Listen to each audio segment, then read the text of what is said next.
أعوذ بالله من الشيطان الرجيم. بسم الله الرحمن الرحيم. إن الله اشترى من المؤمنين أنفسهم وأموالهم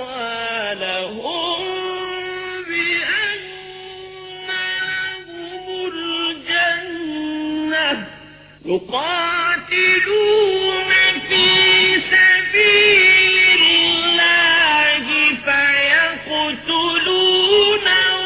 ويقتلون وعدا عليه حقا في التوراة والإنجيل والقرآن.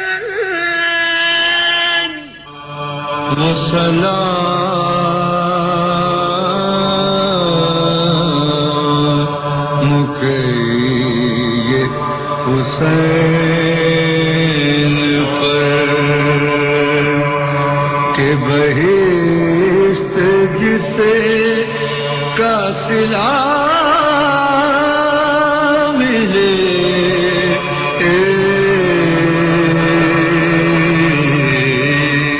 وہ سلام کہیے حسین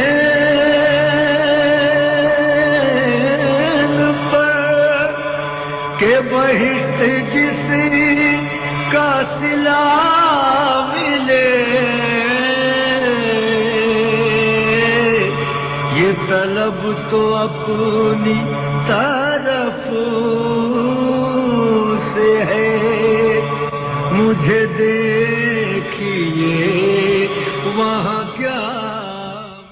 عراق جسے تاریخ میسوپوٹیمیا کے نام سے یاد کرتی ہے، جہاں دنیا کی پہلی تہذیب نے جنم لیا، زمانہ قبل از تاریخ تقریباً 100,000 سال پہلے انسان نے اپنا سفر اسی سرزمین سے شروع کیا.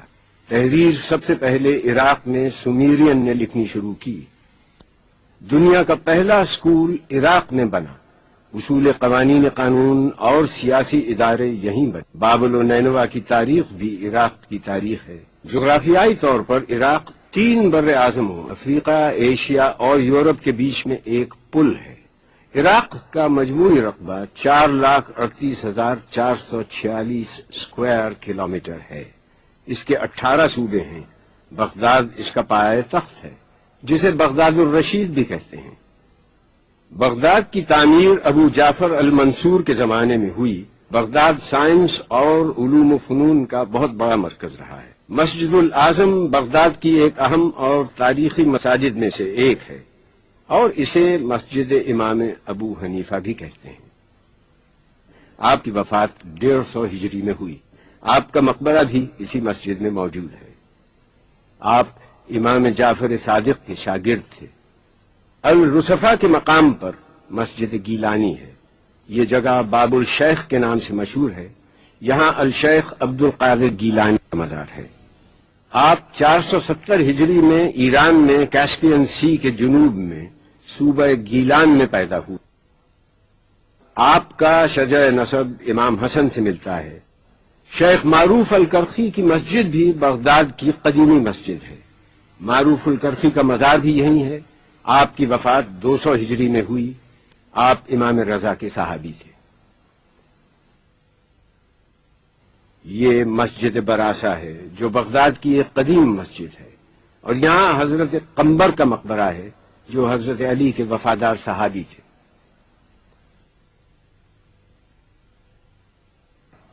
الکاظمیہ عراق کا قدیم ترین علاقہ ہے. بغداد کی تعمیر سے بھی بہت پہلے یہ شہر موجود تھا، اور اس کا نام شونیزیا تھا. عربی میں اس کا مطلب ہے سیاہ اناج. امام موسیٰ کاظم کی شہادت 183 ہجری میں ہوئی تو آپ کو اسی جگہ پر دفن کیا گیا. یہ جگہ اس وقت سے الکاظمیہ کے نام سے مشہور ہے.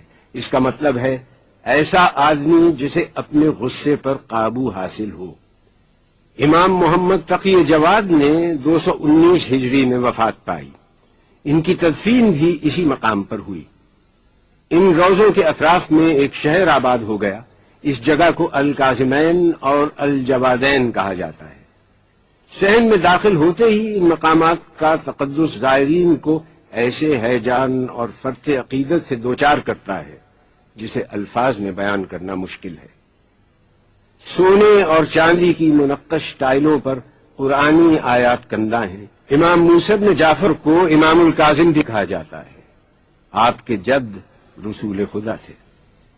امام موسیٰ کاظم امام جعفر صادق کے صاحبزادے ہیں اور امام زین العابدین کے پوتے ہیں۔ آج ہمارے سامنے اس حرم مطہر کی جو شکل ہے وہ شاہ اسماعیل صفوی نے تعمیر کی۔ دونوں گنبد سونے کے ہیں اور 4 مینار بڑے اور 4 چھوٹے ہیں۔ یہ اسلامی فن تعمیر کا حیرت انگیز شاہکار ہے۔ موجودہ دور میں روضے کی تزئین و آرائش کا کام جاری ہے۔ صدر صدام حسین نے 160 کلو خالص سونا امام موسیٰ کاظم اور امام تقی جواد کے گنبدوں کے لیے فراہم کیا ہے۔ کربلا بغداد کے جنوب مغرب میں واقع ہے۔ اس کا فاصلہ بغداد سے 105 کلومیٹر ہے۔ کربلا ایک صوبہ ہے۔ اس کے نزدیک 4 صوبے اور ہیں: بغداد، بابل، نجف اور کوفہ۔ کربلا کے اطراف باغات ہیں اور ان باغات کو سیراب کرنے کے لیے ایک نہر موجود ہے جسے نہر الحسینیہ کہا جاتا ہے۔ کربلا دریائے فرات کے مغربی کنارے پر واقع ہے۔ یہ عراق کے قدیم شہروں میں سے ایک ہے۔ اس سرزمین کی تاریخ بابل کے زمانے سے موجود ہے۔ زمانہ قدیم میں اس کا نام قرب الایلیہ تھا۔ اس کو کور بابل کے نام سے بھی جانا جاتا تھا۔ اس آبادی کے چھوٹے چھوٹے دیہات تھے۔ اس مجموعی آبادی کا نام قر بابلیہ تھا۔ اس میں موجود قصبوں کے نام نینوا، الغازریہ، شط الفرات، امارہ اور ماریہ تھے، اور بعد میں اس کا نام کربلا ہوا اور اسے الکرب بلا بھی کہا جاتا تھا۔ کربلا کا وجود قبل اسلام اور زمانہ قدیم سے موجود تھا۔ یہاں پر السانیون کی قوم آباد تھی۔ کربلا کو آج دنیا میں جو عزت و شرف حاصل ہے اس کی بنیادی وجہ جگر گوشہ بطول، نواسہ رسول اور ان کے اہل بیت اور اصحاب کی شہادت ہے، جو 10 محرم 61 ہجری میں اس مقام پر واقع ہوئی۔ وہ کون سے عوامل تھے کہ امام حسین مدینے سے نکلنے پر مجبور ہوئے؟ امام حسین کا مدینے سے نکلنا نہ تو خود غرضی پر مبنی تھا اور نہ شر و فساد پر۔ وہ صرف اس لیے نکلے کہ امت رسول میں جو خرابیاں پیدا کی جا رہی تھیں ان کی اصلاح ہو اور سیرت رسول برحق کو زندہ کریں۔ مدینے سے مکے کا سفر 250 میل ہے۔ آپ نے 3 شعبان بروز جمعرات سفر کا آغاز کیا اور 5 دن میں یہ مسافت طے کی۔ مدینے سے روانگی کے وقت آپ اپنے نانا اور اپنی والدہ گرامی کے مزار سے رخصت ہوئے۔ آپ جانتے تھے کہ اب مدینہ واپس نہیں آئیں گے۔ آپ مدینے سے مکے تشریف لائے، حج کو عمرے میں تبدیل کیا۔ آپ نہیں چاہتے تھے کہ حرمت کعبہ مجروح ہو۔ 8 ذی الحج منگل کے دن آپ مکے سے روانہ ہوئے۔ راستے میں صفا، تغیم، ذات عراق، حاجر اور زرود کی منازل طے کرتے ہوئے جب مقام سالبیہ پہنچے تو آپ کو اپنے بھائی مسلم ابن عقیل اور حانی ابن عروہ کی شہادت کی خبر ملی۔ یہ حسین کی پہلی قربانی تھی جو رائے خدا میں انہوں نے پیش کی۔ رستے میں سنی جب خبر مسلم و حانی، منہ ڈھانپ کے رویا اسد اللہ کا جانی۔ صدمے سے مسافر کو لہو ہو گیا پانی، فرماتے تھے افسوس برادر کی جوانی، آج ان پہ جو گزری وہ ہمارے لیے کل ہے، مسلم کی شہادت ہمیں پیغام اجل ہے۔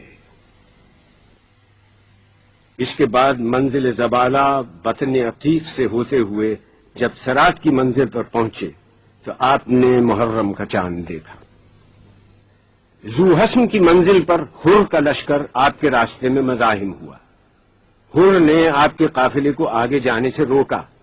آپ نے کہا ہم غازریہ یا شفیہ کی بستی میں اتر جاتے ہیں. حر نہ مانا. امام کچھ آگے بڑھے تو ایک سرزمین آئی. آپ نے وہاں کے لوگوں سے دریافت کیا کہ اس جگہ کا کیا نام ہے. لوگوں نے بتلایا کربلا. آپ گھوڑے سے اتر گئے. فرمایا یہی ہماری منزل ہے. خیمے نصب کر دیے گئے. ایک جانب اہل بیت کے خیمے تھے، جناب قاسم ابن حسن، جناب ابو الفضل عباس، جناب علی اکبر اور امام زین العابدین کے خیمے بھی یہیں نصب کیے گئے. یہیں ایک جگہ نماز کے لیے وقف تھی جسے محراب حسین کہا جاتا ہے. دریائے فرات رضوانیہ کے مقام سے نکلتا ہے. اس کی ایک نہر مسیب سے ہوتی ہندیہ کے مقام سے گزرتی ہلا کے قریب سے ہوتی ہوئی القفل کے مقام تک چلی جاتی ہے. ماضی میں جس وقت واقعہ کربلا پیش آیا اس وقت رضوانیہ سے ایک نہر نکلتی تھی جو سد الہند تک دریا سے الگ بہتی تھی. یہی وہ نہر ہے جس کے قریب واقعہ کربلا پیش آیا. آج اس نہر کا وجود کربلا میں نہیں ہے، لیکن ایک نہر کا وجود ہے جو روضہ حسینی سے کافی فاصلے پر واقع ہے اور اسے نہر حسینی کہا جاتا ہے.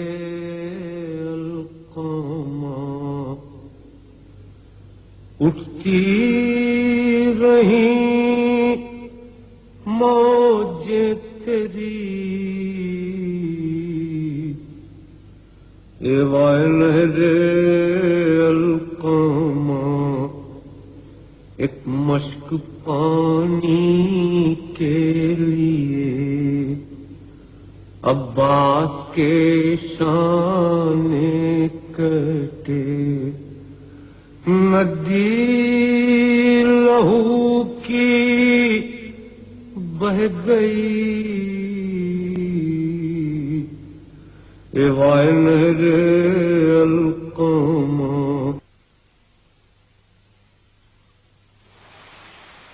حر یزید کی فوج کا سپہ سالار تھا. ایک منزل پر حر اور اس کے لشکر کے پاس پانی کا ذخیرہ ختم ہو گیا تھا. امام حسین کو خبر ہوئی تو آپ نے حکم دیا کہ حر اور اس کے لشکر کو پانی سے سیراب کیا جائے اور لشکر کے جانوروں کو بھی پانی پلایا جائے. تھی یہی فصل، یہی دھوپ، یہی گرم ہوا. ٹھنڈے پانی پہ گرے پڑتے تھے حر کے رفقا. تشنا کاموں کا یہ مجمع تھا کہ ملتی نہ تھی جا. سقے بھر بھر کے کٹوروں کو یہ دیتے تھے صدا، بھائیو آؤ جو پانی کی طلبگاری ہے، چشمہ فیض حسین ابن علی جاری ہے. یہ حسین کا وہ حسن سلوک اور اخلاق تھا جس نے حر کی زندگی کو منقلب کر دیا. حر نادم و شرمسار اپنی گردن جھکائے اور اپنے ہاتھ پشت سے باندھے ہوئے حسین کے خیمے کی طرف چلا. حسین کو خبر ہوئی. حر نے دیکھا کہ چلے آتے ہیں پیدل شبیر. دوڑ کر چوم لیے پائے شہ عرش سریر. شہ نے چھاتی سے لگا کر کہا اے با توقیر، میں نے بخشی، میرے اللہ نے بخشی تقصیر. میں رضامند ہوں، کس واسطے مستر ہے تو، مجھ کو عباس دلاور کے برابر ہے تو. حر نے جناب حسین سے درخواست کی کہ وہ اپنی غلطی کے ازالے کے لیے آپ کی طرف سے جنگ کرنا چاہتا ہے. حر میدان جنگ میں گئے. زخمی ہو کر گھوڑے سے گرنے لگے تو امام حسین کو آواز دی. حر کی صدا سن کر آپ حر کی نصرت کے لیے قتل گاہ میں پہنچے. قبلہ رو کیجئے لاشا میرا اے قبلہ دین، پڑھیے یاسین کہ اب ہے یہ دم باز پسین.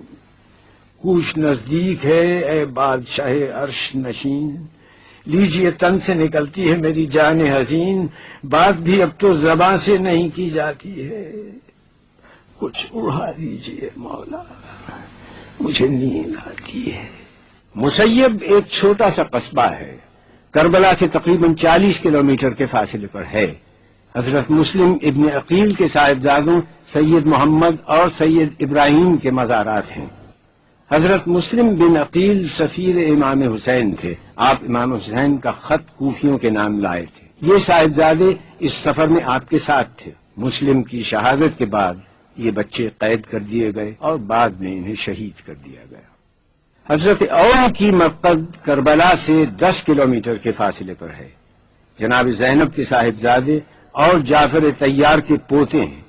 آپ کا سن اس وقت 9-10 برس کا تھا. جناب زینب نے ان کو اپنے بھائی پر قربان کر دیا. ان بچوں کی بڑی خواہش تھی کہ فوج کا علم ہمیں نصیب ہو. زینب نے تب کہا کہ تمہیں اس سے کیا ہے کام؟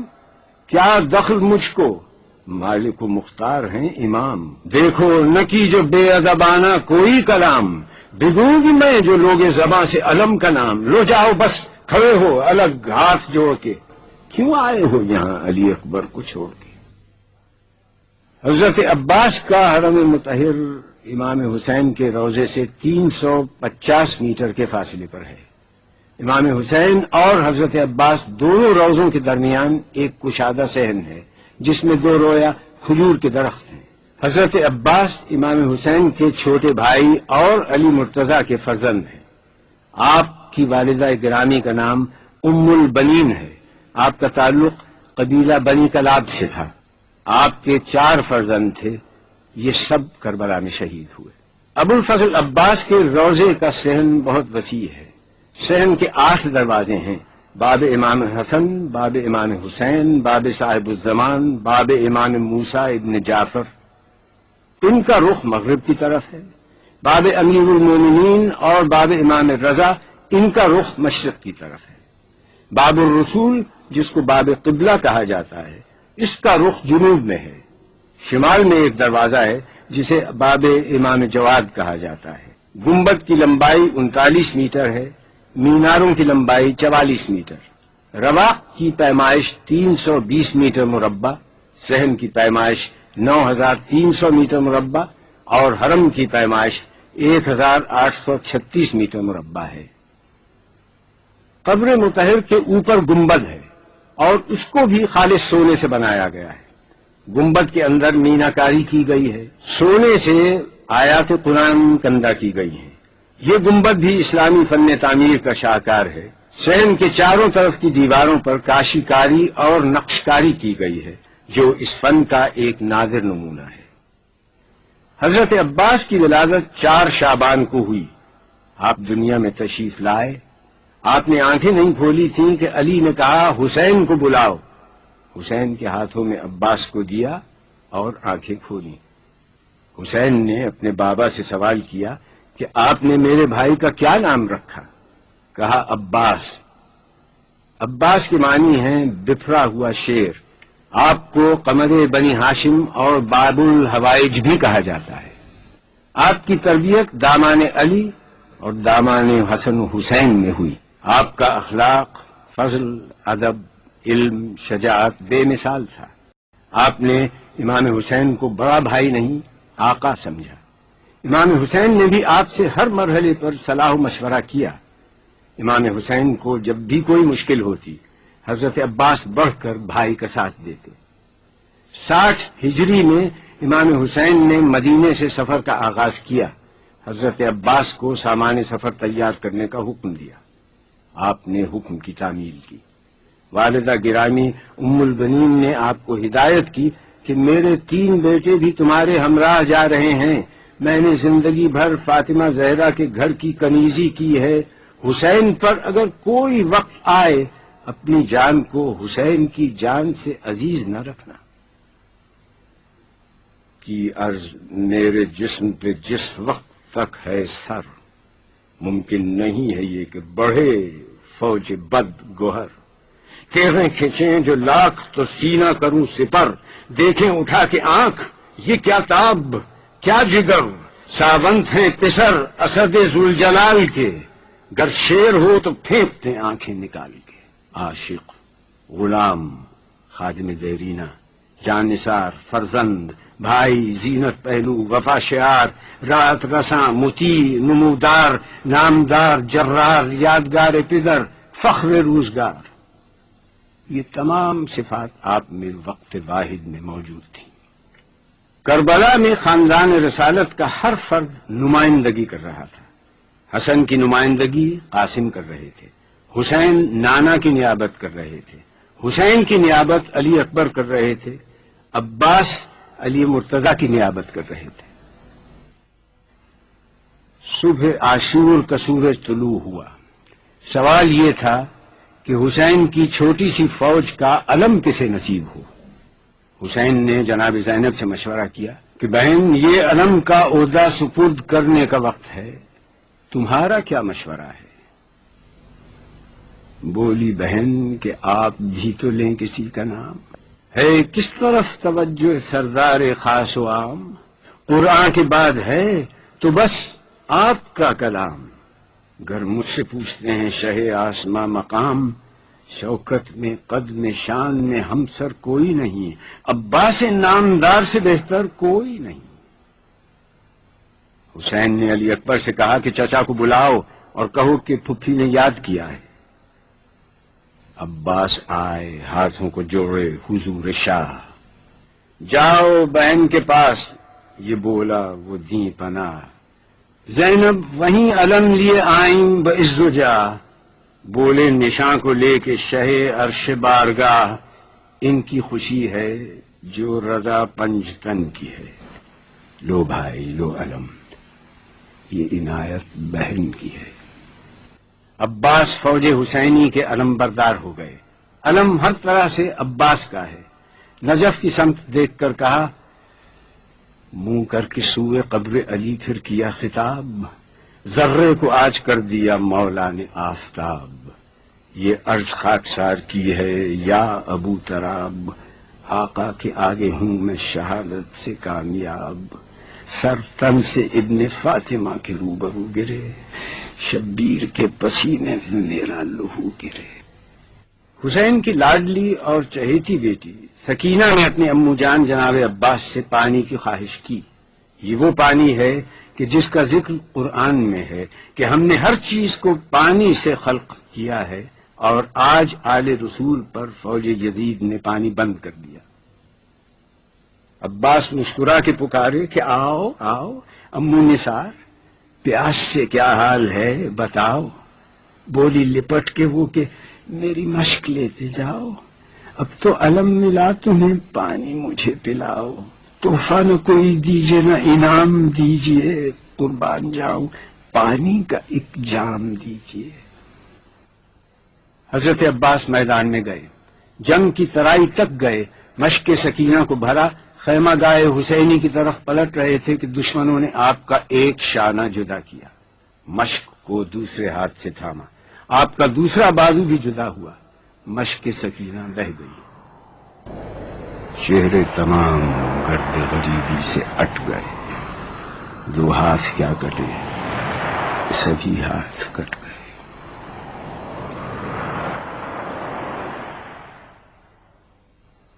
سورہ توبہ میں ارشاد ہے، بے شک اللہ نے مومنین سے ان کی جان و مال کو جنت کے عوض خرید لیا، وہ اللہ کی راہ میں لڑیں گے، قتل کریں گے اور قتل ہو جائیں گے، یہ سچا وعدہ ہے، اس کا ذکر قرآن، توریت اور انجیل میں بھی موجود ہے۔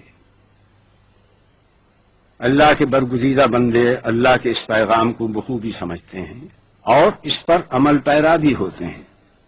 کربلا آتے وقت امام حسین فرماتے ہیں، موت فرزند آدم کے گلے کا ہار ہے، مجھے اپنے اسلاف سے ملاقات کا اشتیاق ہے، اتنا ہی جتنا یعقوب کو یوسف سے ملنے کا اشتیاق تھا۔ میرے لیے بہت اچھی ہے وہ جگہ جہاں قتل ہو کر گروں گا، میری نگاہیں دیکھ رہی ہیں، میرے جو اور بند کو صحرائی درندے جدا کر رہے ہیں، کوئی چارہ کار نہیں اس دن سے جو نوشتہ تقدیر ہو چکا۔ خدا کی مرضی میں ہم اہل بیت کی مرضی ہے، ہم اللہ کے امتحان پر صبر کرتے ہیں اور صابروں کا اجر پاتے ہیں۔ یہی وہ جگہ ہے جہاں امام عالی مقام نے طفلی میں اپنے نانا سے کیے ہوئے وعدے کو پورا کر دکھایا، اپنے اہل بیت کے ہمراہ قربانی پیش کر دی، جہاں سن و سال کی کوئی پابندی نہ تھی۔ 6 ماہ کے علی اصغر سے لے کر 80 سال کا بوڑھا حبیب ابن مظاہر بھی کربلا کے معرکے میں موجود ہے۔ روضے کی عمارت کئی تاریخی ادوار سے گزری ہے. زمانے کے ساتھ اس میں کئی تبدیلیاں آتی رہیں. افتاد زمانہ کے سبب عمارت کو نقصان بھی پہنچا اور اس کی تزئین اور آرائش وقت کے مطابق بھی ہوتی رہی. آج موجودہ صورت میں یہ روضہ بے مثال ہے اور اس مقدس سرزمین پر دنیا جہاں سے ہر سال لاکھوں کی تعداد میں لوگ یہاں آتے ہیں اور نواسۂ رسول جگر گوشہ بطول کی زیارت سے فیض یاب ہوتے ہیں. قلعہ زینبیہ یہ وہ مقام بلند ہے جہاں جناب زینب نے اپنے بھائی کو جنگ کرتے دیکھا تھا.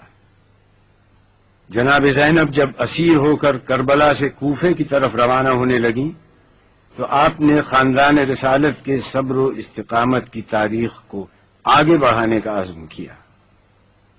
ایک موقع پر آپ نے اپنے بھتیجے حسین ابن علی کے فرزند سید سجاد کو مخاطب کر کے کہا، اے فرزند کیوں دل گرفتہ ہوتے ہو؟ میری نظریں اس آنے والے وقت کو دیکھ رہی ہیں جب تمہارے بابا کی قبر کا نشان یہاں ہوگا اور یہ وہ عظیم الشان نشان ہوگا جہاں زائرین کے ہجوم ہوں گے جو حسین کی بارگاہ میں خراج عقیدت پیش کریں گے. درود و سلام کی دعاؤں سے انہیں ہر وقت یاد کیا جاتا رہے گا. پہلا گنبد 65 ہجری میں مختار ابن ابو عبیدہ ثقفی نے تعمیر کیا اور اطراف میں احاطہ تعمیر کروایا. 757 ہجری میں سلطان اویس حسن جلیری نے پرانے گنبد کا ڈیزائن تبدیل کیا. 780 ہجری میں احمد بن اویس نے 2 میناروں کی تزئین کی اور دونوں پر سونا چڑھایا.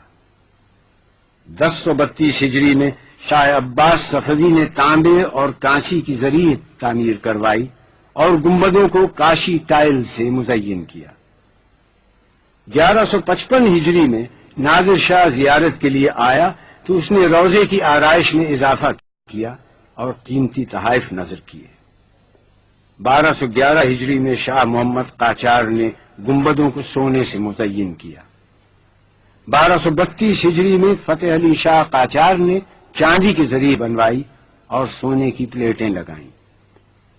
1367 ہجری میں سید عبد الرسول خالصی نے جو کربلا کے منتظم تھے احاطے کے اطراف کے گھر حاصل کر کے مزید توسیع کی اور اطراف میں سڑکیں تعمیر کی. 1358 ہجری میں ڈاکٹر سیدنا طاہر سیف الدین نے ٹھوس چاندی کے ذریعے ہدیہ کی.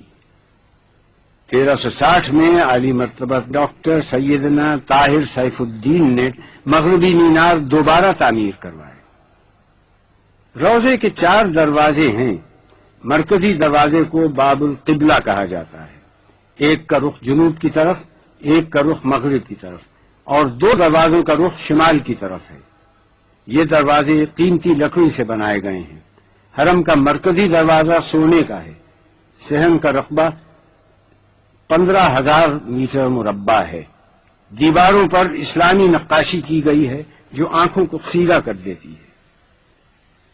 ذریعہ مبارک میں بائیں جانب 6 ماہ کے شیرخوار عبداللہ بن حسین آرام فرما رہے ہیں جنہیں علی اصغر اور باب الحوائج بھی کہا جاتا ہے. دائیں جانب علی اکبر آرام کر رہے ہیں. آپ کی عمر 18 برس تھی. آپ کی والدہ ام لیلہ تھی. آپ شبیہ رسول تھے اور خانوادہ رسالت کے پہلے شہید. دائیں جانب شہدائے کربلا دفن ہیں. حسین جب مدینے سے روانہ ہوئے تو آپ کے ساتھ ایک بڑی تعداد تھی، مگر روز عاشور اس جماعت میں صرف 72 افراد باقی رہ گئے تھے.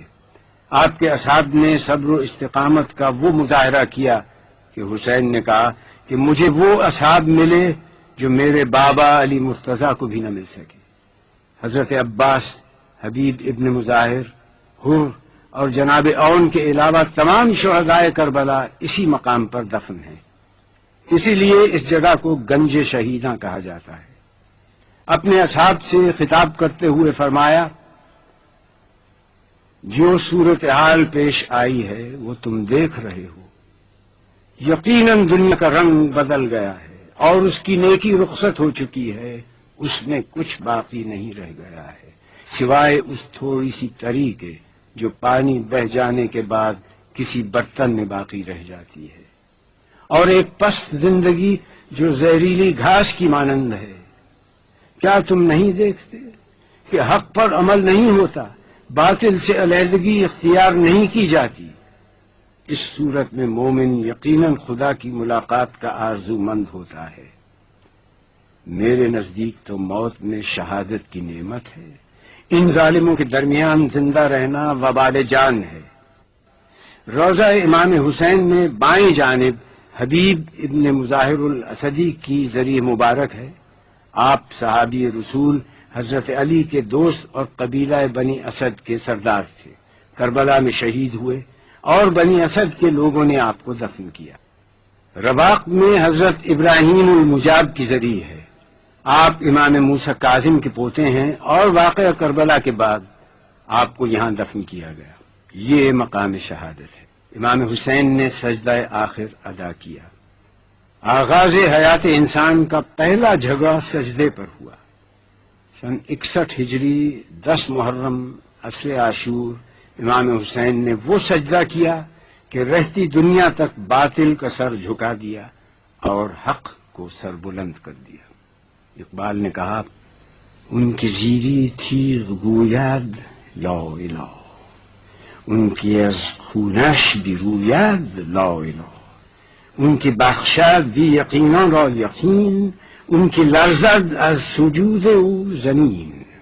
وہ جو تیغ کے نیچے لا الہ کہے، جس کے خون سے لا الہ نمو پائے، وہ بے یقینوں کو یقین دینے والا ہے، جس کے سجدے سے زمین کانپ گئی۔ حسین وارث آدم تھے، وارث نوح تھے، وارث موسیٰ تھے، وارث عیسیٰ تھے، وارث ابراہیم، وارث محمد تھے۔